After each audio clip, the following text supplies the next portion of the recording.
Oi pessoal, tudo bem? Hoje nós vamos estudar um pouquinho sobre os modelos atômicos. Vamos ver o modelo de Dalton, de Thomson e de Rutherford. Bom, na Grécia Antiga, mais ou menos no ano 400 a.C., Leucipo, que era um filósofo grego, junto com seu discípulo Demócrito, eles já imaginavam que a matéria era constituída por pequenas partículas indivisíveis, os átomos. Eles imaginavam o seguinte, que se nós pegássemos uma matéria, qualquer matéria, por exemplo, um pedaço de madeira, e começássemos a dividir, iria chegar um momento que nós não conseguiríamos mais dividir. E para essa parte da matéria indivisível, eles atribuíram o nome átomo. Então, átomo vem do grego indivisível. A é um prefixo que indica negação e tomo significa divisão. Logo, átomo significa sem divisão, indivisível. Por mais ou menos 20 séculos, as pessoas acreditaram nessa definição e com o aumento do número de evidências experimentais e também com a evolução da tecnologia, houve a formulação do primeiro modelo atômico. Na aula passada, a gente falou sobre Lavoisier e Proust. Os experimentos de Lavoisier e Proust, eles contribuíram significativamente para a formulação do primeiro modelo atômico, que foi o modelo de Dalton. Pessoal, o modelo de Dalton, proposto em 1808, ele levava em consideração o seguinte, que toda a matéria é constituída por átomos e que o átomo ele é uma esfera maciça. Por isso esse nome, bola de bilhar, que era parecido com uma bolinha mesmo. Quando a gente fala maciço, quer dizer que o átomo, para Dalton, ele era completamente preenchido, sem nenhum espaço vazio. Tudo bem? Além de maciço, Dalton considerava que o átomo era pequeno, indivisível e eletricamente neutro, ou seja, sem cargas associadas a esse átomo. Combinado? Em 1897, Thomson ele descobriu o elétron, a primeira partícula subatômica a ser descoberta. E ao elétron nós temos sempre que associar uma carga negativa. Então nós temos que lembrar que os elétrons são sempre negativos. Bom, com isso Thomson formulou o seu modelo atômico também em 1897, que ficou conhecido como pudim de passas. Por quê? Vamos olhar aqui. Olha só, essa parte vermelha representa uma pasta positiva. E aqui, em preto, a gente tem os elétrons. Então, existia uma pasta positiva, uma massa positiva, com elétrons incrustados. Por isso o nome ficou muito conhecido como pudim de passas. Combinado? Olhem para cá. Eu tenho 4 elétrons e eu tenho 4 cargas positivas. 4 cargas positivas com 4 negativas se anulam. Isso faz com que essa estrutura seja neutra. Combinado? Qual a diferença entre o modelo de Dalton e Thomson? O que tem de diferente no modelo de Thomson? Bom, ele admite a divisibilidade do átomo. Se dentro do átomo existe uma partícula menor negativa, isso significa que ele pode ser dividido. Então, isso significa que ele é divisível. Combinado? Thomson também admite a natureza elétrica da matéria. Se aqui não existia nenhuma carga, nem positiva nem negativa, aqui passam a aparecer as cargas positivas e negativas. Então também se admite a natureza elétrica da matéria. Combinado, pessoal? Bom, depois do modelo de Thomson, nós viemos para cá, em 1904, quando Rutherford descobriu o próton. O próton, pessoal, ele é diferente do elétron, porque ele é positivo. Então foi a segunda partícula subatômica a ser descoberta, o próton, com carga elétrica positiva. A diferença entre o elétron e o próton também se baseia na massa. A massa do próton é mais ou menos 1840 vezes maior do que a do elétron. Então o que nós geralmente fazemos? A massa do elétron geralmente a gente desconsidera e a do próton não, porque é muito maior do que a do elétron. Combinado? Bom, o modelo atômico de Rutherford, que foi proposto em 1911, ele leva em consideração, esse modelo vem de um experimento que ele fez. Rutherford é um cientista que estudava radioatividade. Agora nós não vamos estudar radioatividade, só na próxima aula. Mas eu queria que vocês relacionassem a radioatividade nesse momento como uma liberação de radiação, liberação de energia. Era isso que ele estudava. E no meio do experimento dele, ele observou algumas coisas que fizeram ele pensar, poxa, o modelo de Thomson não faz tanto sentido assim. Vou mostrar para vocês o que ele conseguiu reparar no experimento dele. E da onde veio esse modelo atômico que ele formulou, que ele criou, dessa experiência.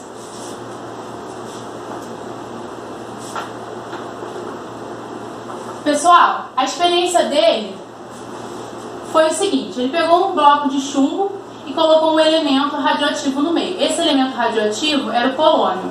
Bom, pessoal, vamos associar então que a radioatividade que está sendo liberada, a radiação que está sendo liberada pelo polônio, é uma energia, combinado? Em volta tem essa caixa de chumbo, esse bloco de chumbo com um orifício aqui. Bem, por que ele utilizou o chumbo? Para que a radiação não se espalhasse em todas as direções. O chumbo, ele é utilizado muito, por exemplo, nos hospitais. Quando nós vamos fazer um raio-x, né, por exemplo, vou fazer um raio-x do braço, eu utilizo um colete de chumbo para proteger os meus órgãos de receber aquela radiação, tudo bem? Assim como os técnicos que também utilizam esse colete de chumbo para protegê-los e uma parede também de chumbo.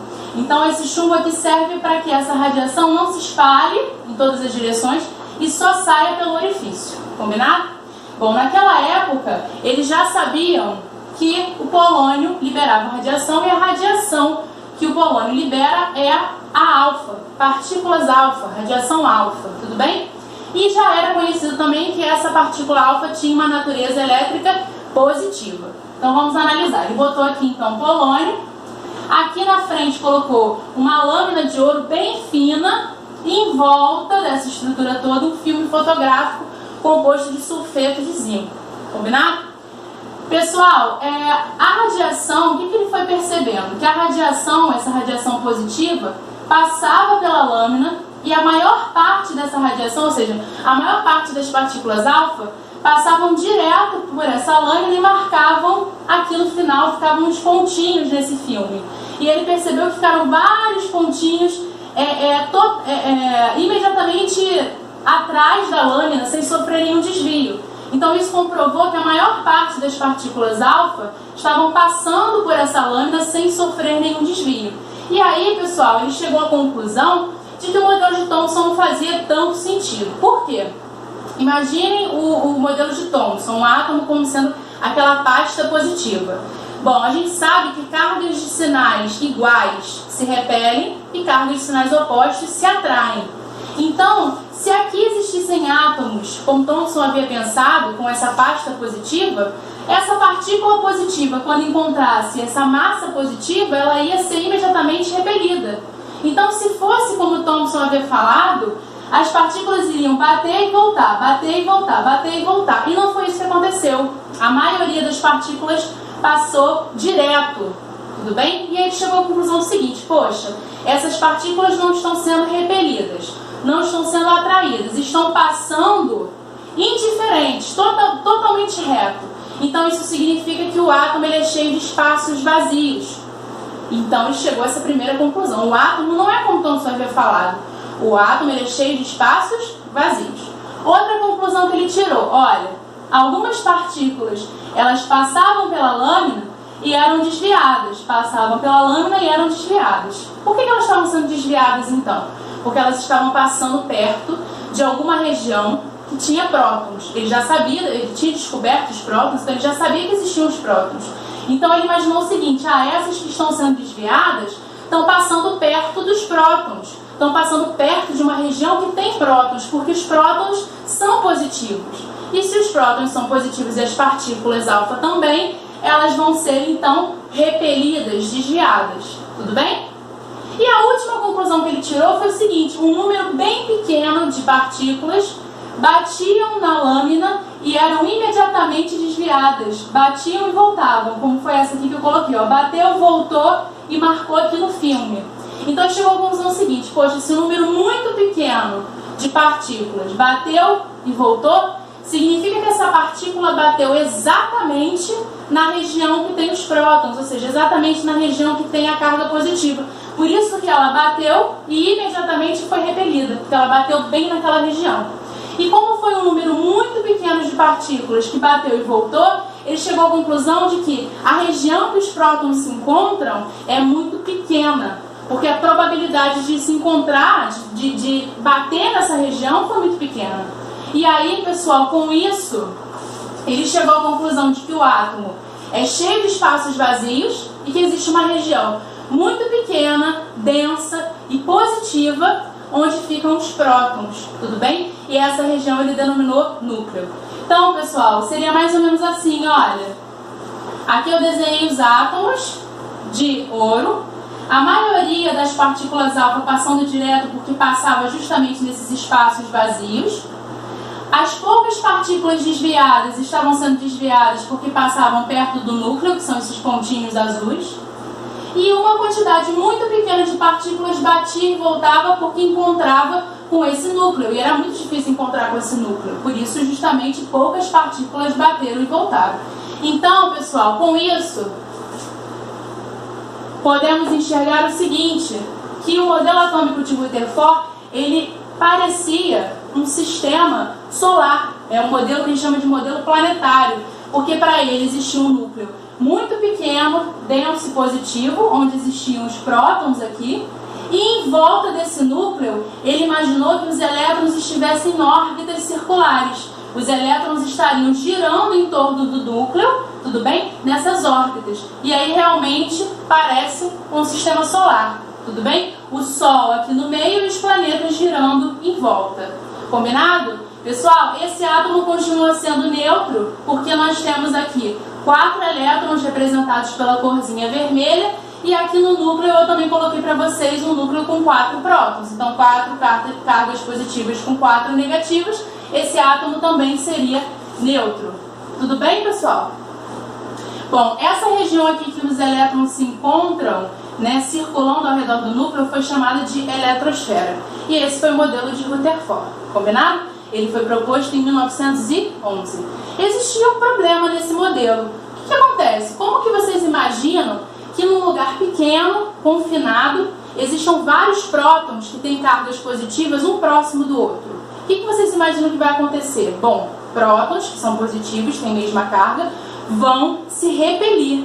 Então, existia um problema associado ao núcleo. Como que eu vou ter 4 prótons, um do lado do outro, no mesmo espaço, sem que exista uma repulsão muito grande nesse núcleo? Quem foi solucionar esse problema foi Chadwick em 1932. Ele fez um experimento e ele descobriu a terceira partícula subatômica, o nêutron, que o nome já diz, ele é neutro. Então, o que Chadwick pensou? Bom, se existe o nêutron,